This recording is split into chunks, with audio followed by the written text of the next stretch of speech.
Hello guys, welcome to my YouTube channel Avinash Maths Mantra. आशा करता हूँ सभी लोग अच्छे होंगे और जो अपनी पढ़ाई है उसको अच्छे से कंटिन्यू कर पा रहे होंगे। लेकिन पढ़ाई के साथ साथ कंटिन्यू करेंगे चीज़ें तो थोड़ा सा, वैसे तो मैं मैथमेटिक्स के टॉपिक पे डिस्कस करता हूँ, कुछ और भी चीज़ें बता देता हूँ।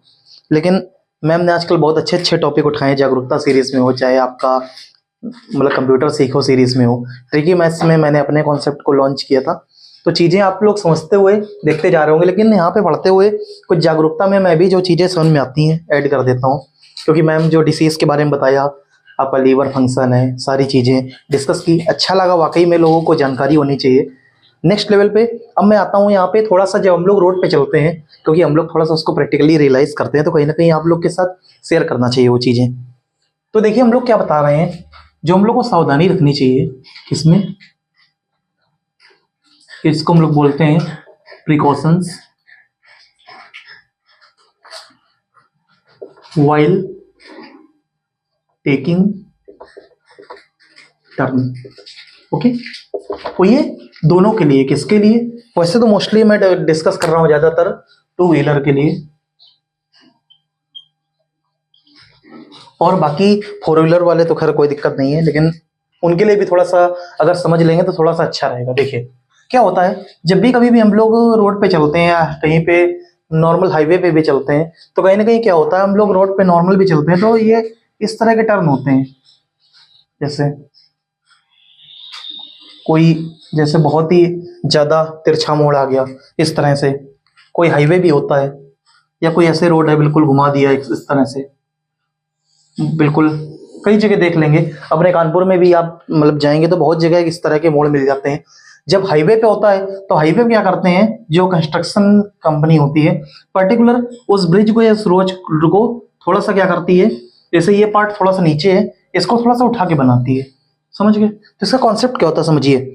जब भी कभी भी आप यहाँ पे ट्रेवल करें, तो जब भी कोई इस तरह का मोड़ आता है तो आप समझिए, आपने फिजिक्स का कॉन्सेप्ट पढ़ा होगा, मतलब एक होता है सेंट्रीपेटल फोर्स, एक होता है सेंट्रीफ्यूगल फोर्स, मींस एक होता है अपकेंद्र बल, एक होता है अभिकेंद्र बल। ठीक है, तो अल्टीमेटली यहाँ पे क्या होता है, जब कभी भी आप यहाँ पे कर्व होता है तो इसका कहीं ना कहीं क्या होता है, सेंटर होता है।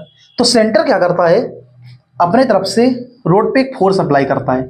ठीक है ना, और जो बॉडी होती है, सपोज करिए कार है या बाइक है, रोड पे चल रही है, तो उसका फ्रिक्शन है, और प्लस यहाँ पे क्या होता है, एक फोर्स आपका सेंटर की तरफ होता है। तो इन दोनों फोर्स को बैलेंस करने के लिए हमको क्या करना होता है, देखिए यहां पे इसका फॉर्मूला होता है F equal to mv square upon r. ठीक है ना, समझ गए? तो F equal to mv square upon r के कॉन्सेप्ट से जब आप कभी भी रोड पे ट्रेवल करते हैं तो दो चीजें हैं, या तो आप इस पाथ की रेडियस बढ़ा दें, ठीक है ना, मतलब जो आपकी जो स्पीड होती है, सपोज करिए 50 की स्पीड से या 60 की स्पीड से, तो अगर या तो आप क्या करें, इस रेडियस को बढ़ा दें, मतलब अगर आपकी रेडियस ज्यादा है तो आप क्या करेंगे, आराम से इजीली घूम जाएंगे विदाउट स्पीड को डाउन किए हुए। ओके, लेकिन यहां पे कॉन्सेप्ट क्या आता है, अगर आपकी स्पीड है, सपोज करिए वी क्या होती है, वेलोसिटी, यानी जिस स्पीड से आप जा रहे हो पर्टिकुलर, ओके, किसी पर्टिकुलर स्पीड से आप जा रहे हो, ये वेलोसिटी होती है। तो वेलोसिटी अगर आप क्या करेंगे, यहां पे डाउन कर देंगे, क्योंकि वेलोसिटी क्या होती है, ये फोर्स के डायरेक्टली प्रोपोर्शनल होती है, वी स्क्वायर, और जो एफ होता है यहाँ पे, ये रेडियस आपकी इनवर्सली प्रोपोर्शनल होती है। ठीक है ना, तो कहीं ना कहीं क्या होती है चीजें, जब आप किसी भी टर्न पे होते हो तो आपको दो चीजें करनी चाहिए, या तो आप उस व्हीकल को थोड़ा सा उस मोड़ के डायरेक्शन में टिल्ट कर लो, मतलब झुका लो। से सपोज करिए बाइक है, आपने क्या किया, हल्का सा टिल्ट कर लिया, तो क्या होगा, वो फोर्स अपने आप बैलेंस होकर आपका व्हीकल इजिली घूम जाएगा। लेकिन क्या होता है, अब यहाँ पे भी सपोज करिए कभी कभी रोड खराब होते हैं, कुछ होते हैं, तो आप ज्यादा टिल्ट करने के चक्कर में पता चला खुद ही गिर गए। तो यहाँ पे ऐसे कॉन्सेप्ट को ना अप्लाई करिए, आप अपनी वेलोसिटी यानी स्पीड को थोड़ा सा डाउन कर लीजिए, तो आपका व्हीकल इजिली क्या हो जाएगा, टर्न हो जाएगा। और थोड़ा सा जब स्पीड कम होगी तो मोड़ पे एक एक्सीडेंट का जो एक चांस होता है वो भी कहीं ना कहीं कम हो जाता है। समझ गए? तो मैंने कल इस चीज को एक्चुअली राइट कर रहा था बाइक, तो एनालिसिस किया, एक बहुत ही मतलब शानदार करवाया। तो मैंने क्या किया वहां पे, फिजिक्स तो पढ़ी थी, ऑब्वियस सी बात है यार, मैथमेटिक्स पढ़ी तो फिजिक्स भी पढ़ेंगे। तो मैंने क्या किया, तुरंत स्पीड डाउन की, और स्पीड डाउन करते ही तुरंत जो है आराम से निकल गया।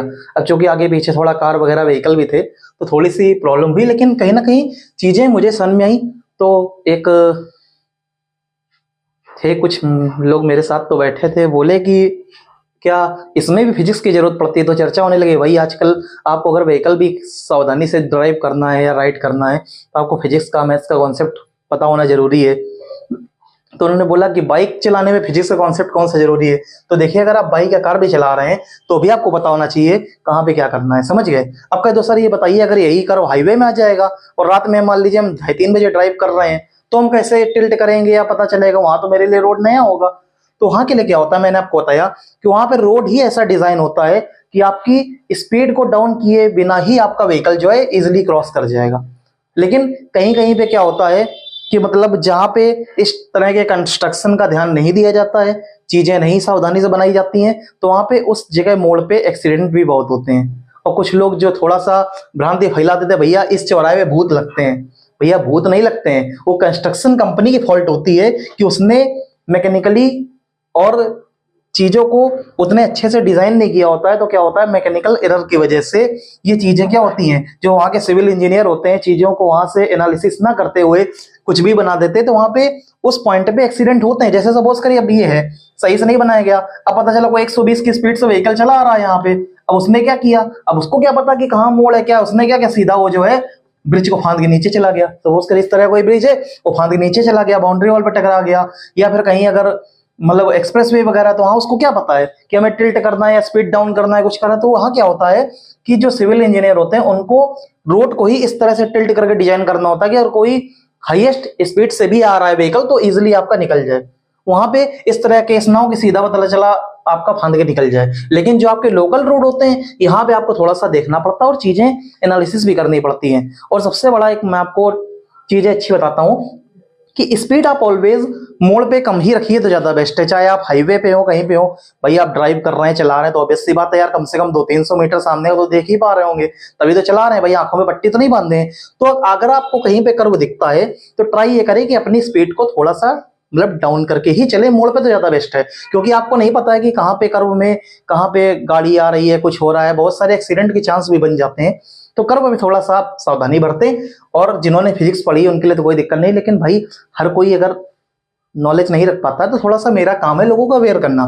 तो अवेयर करना मतलब यही है, आपने कॉन्सेप्ट भी देख लिया कि वेलोसिटी फोर्स के डायरेक्टली प्रोपोर्शनल होती है। तो जैसे आप वेलोसिटी कम करेंगे आपका व्हीकल जो है बैलेंस हो जाएगा और आराम से मोड़ कर्व पे आप टर्न कर जाएंगे।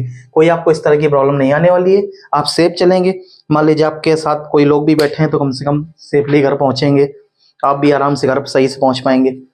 तो इसी जानकारी के साथ मैं अपनी वाणी को विराम देता हूं और आशा यही करता हूं कि आप लोग इस जो रीजन का मैंने चीजें बताई उसको फॉलो करेंगे और इसको हमेशा प्रैक्टिकली रोड पे अप्लाई करेंगे। कहीं भी कोई अंधा मोड़ इस तरह का मिलता है, कोई भी कर्व मिलता है, तो आप पहले क्लच दबाएंगे, थोड़ा सा ब्रेक लेके डाउन करेंगे, उसके बाद आफ्टर दैट आप हॉर्न देके कैसे भी व्हीकल को अपने निकाल सकते हैं। ठीक है, तब तक के लिए मिलते हैं किसी नेक्स्ट वीडियो में। Thank you so much for watching guys, bye.